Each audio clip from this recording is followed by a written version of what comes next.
કારણ કે નુગરાનો હાથનું ખાવું પાપ છે, તો સુગરા કેવી રીતે થાવું? કોક સુગરા કરવા વાળું મળવું તો જુએ ને. શું કોઈ કંઠી બાંધી દે તો સુગરા થઈ જઈએ? કોઈ કાન ફૂંકી દે તો સુગરા થઈ જઈએ? કંઠી તો પેલા બળદિયાને ગાયને આપણે બાંધીને રાખીએ છીએ, એ સુગરા નથી થતા. કાનમાં ડોક્ટરો ફૂંક મારી મારીને ઘણી વખત જોવે તો ડોક્ટર ગુરુ થઈ ગયા ના. તમને એ વાતનો ખ્યાલ હોવું જોઈએ કે શાસ્ત્ર વિધિને છોડીને મનમાની રીતે જે વર્તે છે એને આ લોક કે પરલોકમાં સુખ નથી. તો શાસ્ત્ર વિધિ કઈ છે? શાસ્ત્ર વિધિ આ છે, તમારી કાયા ભીતર જ એ પરમાત્માનો વાસ છે. ગીતા અધ્યાય 18 શ્લોક 61 કે 68 માં બતાવ્યું છે કે સંસાર રૂપી યંત્ર પર ચડેલા પ્રાણીઓને પોતાના કર્મો વડે ભમાવતો ઈશ્વર દરેકના હૃદય પ્રદેશમાં રહે છે. તો તમે હૃદય પ્રદેશમાં જોયો કોઈ દિવસ? रहतो છે તમારી પાસે. मैं और मेरे यार एक ही बस्ती में रहते हैं, लेकिन दुख की बात तो ये है कि दर्शनों के लिए तरसते हैं. जो एक कोई તમને તમારો યાર, તમારો મિત્ર, તમારો ભગવાન તમારી આ કાયા કોટડીમાં જ બતાવી દે તો એ સાચો સદગુરુ છે. પછી સંતો તો એમ કહે છે કે આ કાયા કોટડીની ભીતર જ પરમાત્માનું નામ છે. પરમાત્મા છે તો એનું રૂપ પણ ત્યાં જ હશે ને.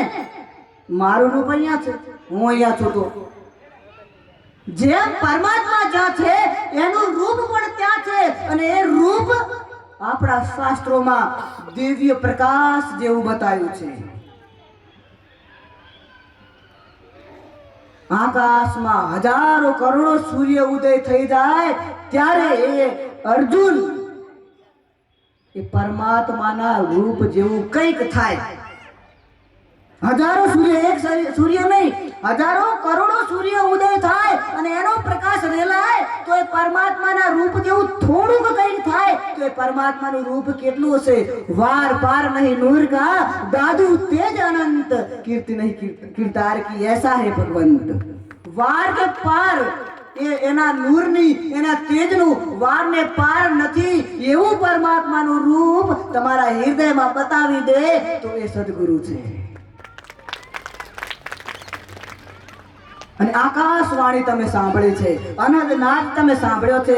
હમણાં ભજનમાં હતું અનહદ વાજા વાગે રે. તો એ અનહદ નાદ જે વાગી રહ્યો છે, વાજા જે વાગી રહ્યા છે, આ વાજાને તો વગાડવા માટે જોવે વીજળી પણ જોવે, હાથની થાપ પણ આલવી પડે, ત્યારે વાગે અને થાકે તો મેલી પણ દે. પણ આ તો અનહદ, કોઈ હદ નહીં, વાજા જ કરે છે.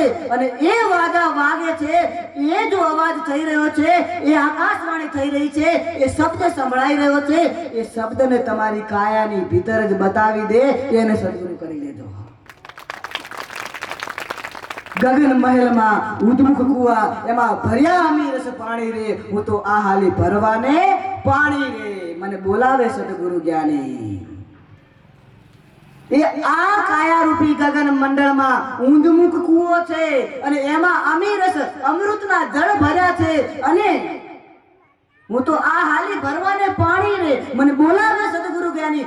એ અમી રસ, એ અમૃતનો કૂવો તમને જો કોઈ બતાવી દે તો એને સદગુરુ કરી લેજો.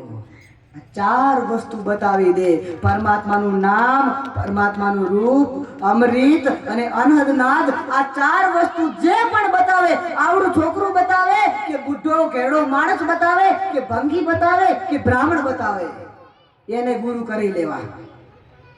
કારણ કે સોનું કોઈના સંડાસમાં પડ્યું હોય અને તમે જોઈ લો કે આખા સોનાનો 100 ગ્રામનો બિસ્કિટ છે અને તમારી નજર કોઈ ટોયલેટ કરીને ગયું એમાં પડ્યું છે સોનું, તમે છોડશો ને? નહીં છોડો. છોનું સારા એવા રૂમાલમાં બાંધીને ઘરે લઈ દેશો, ધોઈ અને તિજોરીમાં મૂકી દેશો. એટલે જ્ઞાન જે પરમાત્માના રૂપ નામ અને જ્ઞાન છે એ સોનું છે. એ ભલે વિષ્ઠામાં પડ્યું હોય તો પણ લઈ લેવાનું, ગમે તેવા પાત્ર પાસેથી લઈ લેવાનું, પણ હોવું જોઈએ સોનું. એટલે જ્યારે આવું જ્ઞાન પ્રાપ્ત થાય ત્યારે જ મનુષ્ય જીવન સફળ થાય છે. એટલે સત્સંગ જરૂરી છે. સત્સંગ આપણને આ શીખવે છે કે આવા જ્ઞાનની પ્રાપ્તિ કરી અને આ મનુષ્ય જન્મને સફળ કરો. આજ બસ આટલું જ કહીશ, કારણ કે 4:30 થઈ ગયા છે, હજી આરતી થશે. તો આજના સત્સંગને અહીંયા જ વિરામ આપીશું. ગુરુ મહારાજને પ્રાર્થના કરું કે તમારા બધાનો મનુષ્ય જન્મ જે મળ્યો છે એ સફળ થાય. તમે પણ જ્ઞાનને પ્રાપ્ત કરો. તમને કોઈ સમર્થ સદગુરુ મળી જાય અને તમારો હાથ પકડીને તમારા દેશમાં તમને મૂકવા આવે એવા સદગુરુ મળે, એવી સદગુરુને પ્રાર્થના. હરિઓમ. દર્શક પ્રેમથી બોલે છે ગુરુદેવ મહારાજ કી જય.